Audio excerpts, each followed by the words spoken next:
Alright, hey, what's up? So let's get right into it. So this video is going to be my prediction for every division's UFC champion by the end of 2025. So right before we go into 2026, these will be our UFC champions in each weight class. So let's start off with Flyweight. I'm sticking with Alexandre Pantoja, right?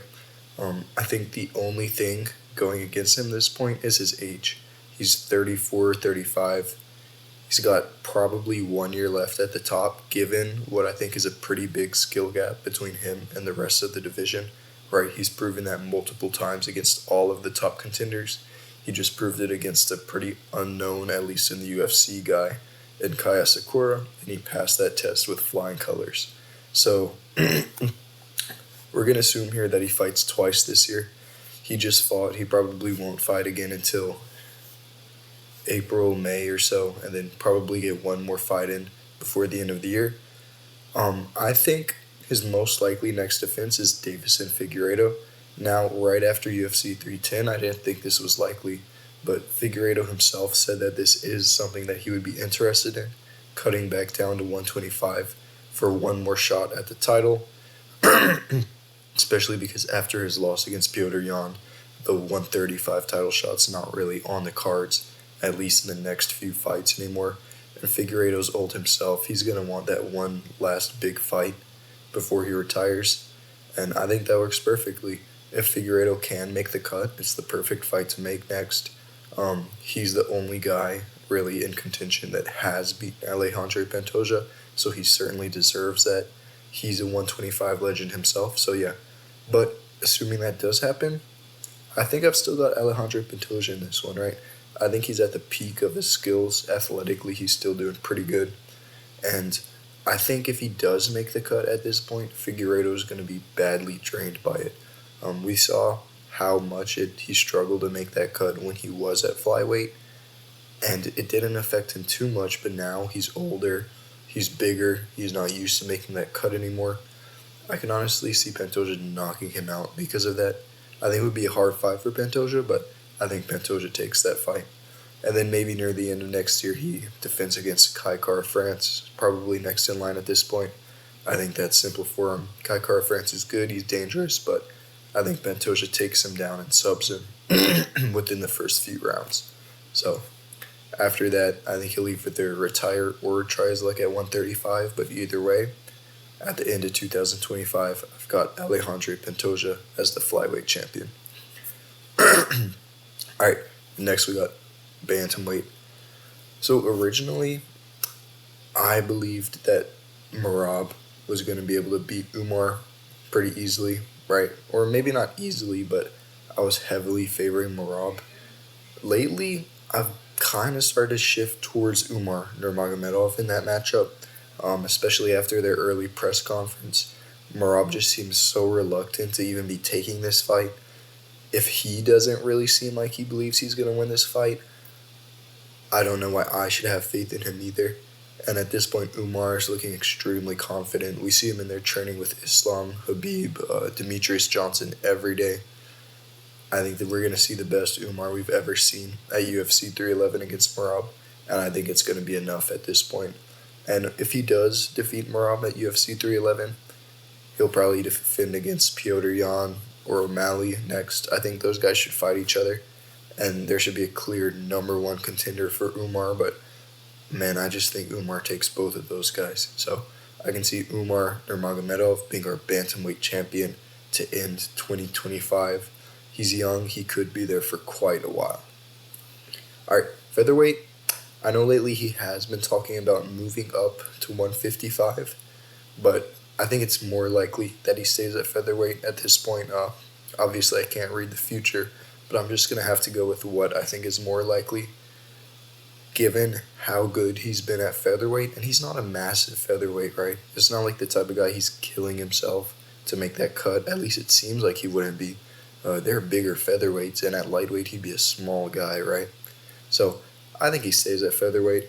I think he defends against Volk easily. I don't think that's the fight to make, but it seems like that's the fight that they're looking into. I think he'll knock out Volk again more easily than last time. regardless whether Volk looks good, it's just stylistically at this point, Ilya is going to beat him 9 times out of 10, I believe, right? Volk needs to pull off the perfect game plan and just avoid getting touched by anything for the whole fight, which is just not feasible against a guy like Ilya. And then I think he should defend again. We're going to have him defending twice this year. Unfortunately, he's not typically the most active guy. He's even said that himself. He likes to take breaks in between fights. He thinks he's a big star, which he is, and he doesn't want to fight all that often. So we're going to have him defending twice this year. The second time, I think Lopez and Movsar Evloev should fight each other. The winner of that becomes a very deserving number 1 contender for Ilya. And I think that's a tougher fight than Volk at this point, but I think Ilya takes that. Then maybe after all this, he can move up to lightweight. I think that would be perfect, and I think that is what's going to happen. So we're going to end 2025 with Ilya Topuria as our featherweight champion. All right, next at lightweight, we've got Islam Makhachev. I don't see anybody currently beating Islam except maybe Ilya, but I don't think that's going to happen in 2025. Ilya versus Makhachev, no. I think he is going to be able to fight 3 times this year, right? He's starting in January, which is great for him. He's going to have his time off for Ramadan, come back, and then fight again at the end of the year, which would be great. So I think at UFC 311, he has a tough fight against Arman, but I think he defeats Arman. I talked about this in an earlier video. They're both very good, but Islam is just better in pretty much every way. So I don't know how I could pick Arman when everything suggests Islam, even though they are close. Then I think he defends against maybe Oliveira. I'm not sure who else he would defend against. Possibly an Ilya coming up, but I don't think that's what he wants to do at this point, and I don't think Ilya's at that point in his career yet. So it'll probably be somebody like an Oliveira, maybe a Dan Hooker if he wins another fight or 2, maybe somebody like that. But yeah, just a second. And then I think he'll move up.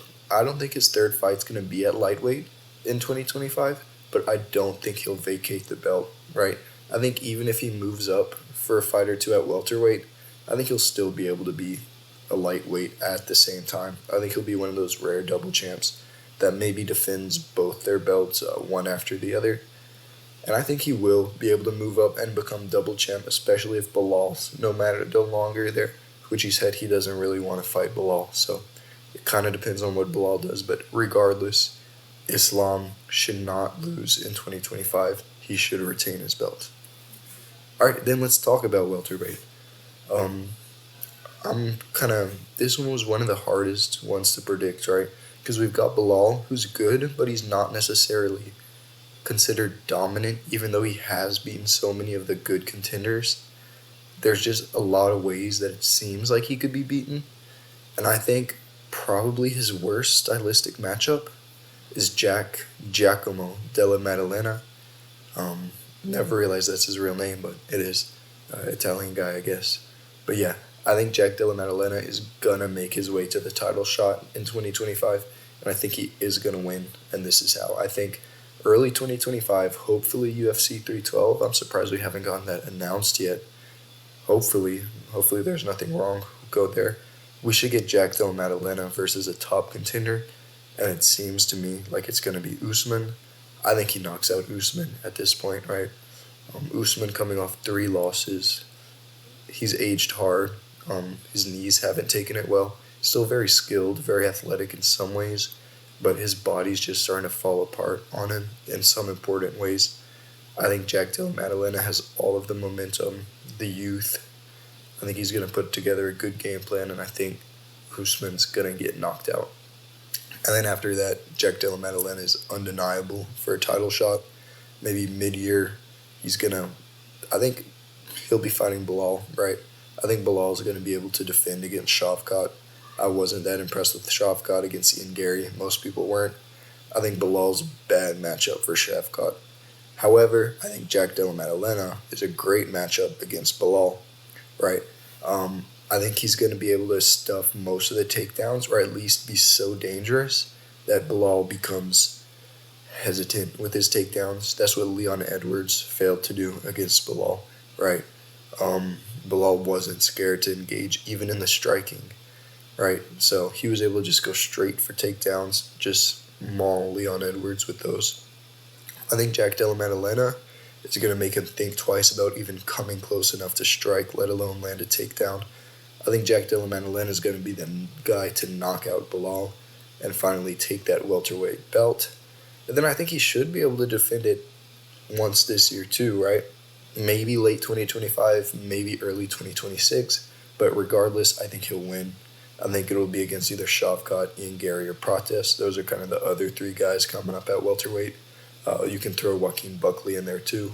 But yeah, I think he'll fight 3 times this year, hopefully, because he does need to make up for some lost time. And I think he'll end the year as the welterweight champ. All right, next we got middleweight. I'm going to go with Dricus du Plessis to retain here. Now, he is already scheduled for a fight at UFC 312 against Sean Strickland. I will 100% be picking Dricus du Plessis in that matchup. I thought he beat Sean Strickland the first time I watched that fight. I thought he beat him the second time I watched that fight. I still think he beat Sean Strickland, right? And I don't see him doing worse in that fight than he did last time. He knows what's coming from Sean Strickland. He knows he's going to get a jab and a teep. I think he's going to be more aggressive this time. I think especially after that Adesanya fight, he knows for sure he's at that elite level of finisher where he can knock guys out on the feet, he can submit guys. And Adesanya is not known as the most dangerous guy, but he's still more dangerous than Sean Strickland. I think du Plessis is going to come out more aggressive this time, and I think he's just going to put it on Sean Strickland and get a TKO. Then this was kind of, in my head, this was kind of the problem with this middleweight prediction, is he's going to have to fight Khamzat this year, and that is going to be the real challenge. We saw how easily Khamzat beat Robert Whittaker, which was unexpected. I didn't expect that. I picked Whittaker in that fight. But I think if anyone can do it, I think it's du Plessis. Honestly, I kind of favor du Plessis in that matchup. Khamzat seems invincible right now because of his great performance against Whittaker. But look before that, the Usman, a couple fights before that, the Burns performance. And the thing is, those guys are primarily grapplers who also have at least semi-elite striking. And they were able to survive on the ground with Khamzat for that one round. Now, we still don't know if Khamzat is still that survive one round and he will get a chance to beat him up guy. I'm going to have to bet that he is, or at least semi on that level, right? Because I can definitely see Dricus du Plessis surviving 1-2 rounds and then having 3 rounds left just to beat up on Khamzat. I think that's how I'm going to have to make this prediction, and I'm going to have to go with Dricus du Plessis. I think he's more skilled in all areas other than the grappling. I think he's going to be the biggest and strongest fighter that Khamzat's ever faced, right? We saw how he dominated Whittaker physically, so Khamzat's not just going to be able to come dominate Dricus. And then after that, I think he's going to get an easy-peasy defense against Imavov or Borrelio, one of those guys on the come-up. I think he's going to get 3 defenses this year. And I think this is either him or Islam is going to be 2025 Fighter of the Year. All right, moving into light heavyweight. This one's kind of complicated too, right? Because we know we're going to see Alex Pereira versus Magomed Ankalaev this year. And what this prediction is based on is assuming Pereira wins that, right? I think that's the biggest hinge of the future of light heavyweight. I think if Pereira beats Magomed Ankalaev, we're going to end up with Jiri Prochazka as our light heavyweight champion at the end of 2025. Now, let's talk about that. So, I believe Pereira is going to be able to at least shut down most of the wrestling of Magomed Ankalaev, at least to the point where he has chances on the feet. And when he does have chances on the feet, I think he's going to make Magomed Ankalaev look worse than anybody's ever made him look, right? We've already seen that Pereira's striking is levels above the best light heavyweight strikers, including Jan Blachowicz, and Jan Blachowicz absolutely outstruck Magomed Ankalaev. Ankalaev could 100% win this, but I'm going to go with Pereira. I just think he has more ways to win it. So then let's talk about how Jiri Prochazka is going to make his way to that belt. So I think he beats Jamal Hill at UFC 311, right? I think he's just a better fighter, more focused. His head's in it, his heart's in it. I think he'll find a way to get it done. And that's obviously at the very beginning of the year. So then let's assume Pereira beats Ankalaev, and then he has nothing left to stick around at light heavyweight for if he beats Ankalaev, right? He's 100% going to move up, fight Aspinall, hopefully maybe fight Jones, whatever's up there. But regardless, he won't be at light heavyweight anymore. And then there's going to be a vacant belt. Magomed Ankalaev will probably be the best contender left in the division, but I doubt they're going to let him fight for a vacant belt right off a loss to the champion. I think we're going to get Jiri Prochazka coming off a win versus either Khalil Roundtree, if he is able to get a win or two together, Olberg, if he gets a high-profile win, or Blachowicz, if he's able to get a win. Oh, Olberg's fighting Blachowicz, yeah, so probably the winner of that could fight for that too. So yeah, but either way, I think Prochazka wins at this point. I think he's too big, too powerful for Roundtree, too skillful for Olberg. I think he could take Olberg down, to be honest. And Blachowicz, I think Blachowicz is just going to be that too old at that point. We'll see how he looks against Olberg, but I'm going to go with Jiri Prochazka. Alright, then heavyweight, this is the easiest one. Tom Aspinall.